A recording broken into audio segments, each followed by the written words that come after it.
Assalamualaikum warahmatullahi wabarakatuh dan salam sejahtera. Salam Malaysia Madani. Izinkan saya memperkenalkan diri. Nama saya Anas bin Abdul Malik, murid tahun 5 Falcon, berumur 11 tahun. Saya bersekolah di Sekolah Kebahasaan Gangsa Melaka yang terletak di daerah Alor Gajah. Alhamdulillah, saya terpilih untuk mewakili sekolah dalam pertandingan bicara buku kategori Bahasa Melayu Sekolah Rendah. Pada saya, hanya dengan membaca dapat menambah ilmu pengetahuan. Buku novel yang saya ingin bicarakan iaitu Cik Penakut Masuk Asrama, karya Ain Maisarah dan Sabrina Ismail. Pernahkah anda merasa takut untuk tinggal di asrama? Atau berpisah dengan keluarga? Atau berjauhan dengan keselesaan rumah? Atau menghadapi dunia baru yang penuh dengan peraturan? Secara jujurnya, saya berhasrat untuk tinggal di asrama pada tingkatan 1 kelab. Tapi saya sebenarnya takut dengan pelbagai cerita dan pelbagai kisah yang didengari. Buku ini telah menarik minat saya untuk saya bicarakan. Cik Penakut Masuk Asrama ialah sebuah novel dalam siri Bijak Belajar yang diterbitkan pada tahun 2020 oleh Bling Book Sedian Berhad. Ianya mengandungi 10 bab dan 110 muka surat. Buku ini mengisahkan tentang seorang pelajar yang sanggup melakukan apa sahaja untuk mengelak daripada memasuki sekolah berasrama tanpa pengetahuannya. Ibu bapanya telah mendaftarkannya ke Sekolah Tafiz Al-Humairah, sebuah sekolah berasrama penuh. Perkara ini mengejutkan Sakura yang kini terpaksa menyesuaikan diri dengan persekitaran, jadual dan disiplin baru yang tidak disukainya.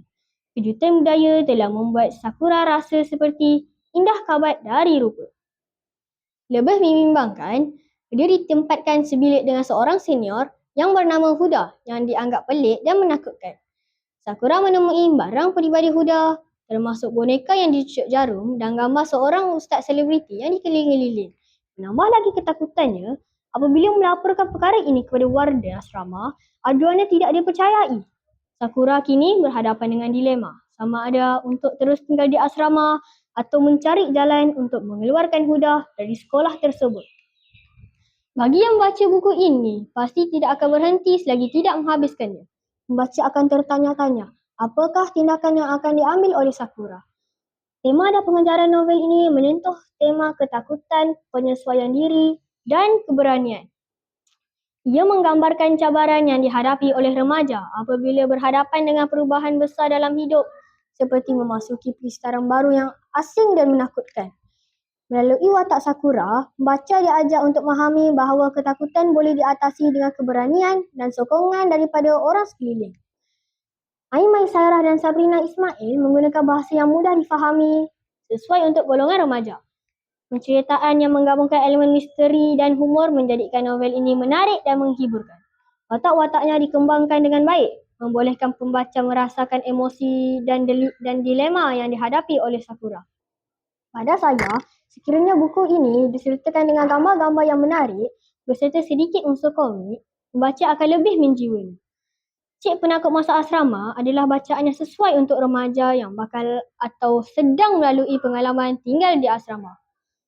Ia memberikan pandangan tentang cabaran dan keseronokan hidup di asrama, sambil menyampaikan mesej bahawa ketakutan boleh diatasi dengan keberanian dan sokongan.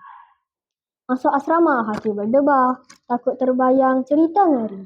Namun akhirnya Sakura sedar ketakutan itu hanya di diri. Rakan membantu susah dan senang. Hidup di asrama banyak pengalaman.